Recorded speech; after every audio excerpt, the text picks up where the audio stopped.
Here's how to remotely start your 2023-2024 Nissan Rogue using the key fob. First, ensure all doors are locked. Press the lock button once, then immediately press and hold the remote start button, circular arrow icon, for 2 to 3 seconds.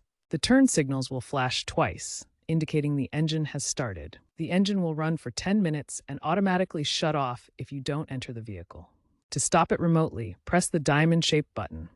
Make sure you are within 200 to 300 feet of the vehicle for the remote start to work. If remote start doesn't work, first check that all doors are fully closed and locked. A security indicator light on the dash indicates a fault. Also ensure your key fob battery isn't low. Note that remote start won't engage if the fuel level is low. If problems persist, consult your owner's manual or a Nissan dealer. Remember that Nissan Connect firmware updates might reset remote start preferences, requiring reprogramming. Also, be aware that idling laws in some regions may restrict remote start duration.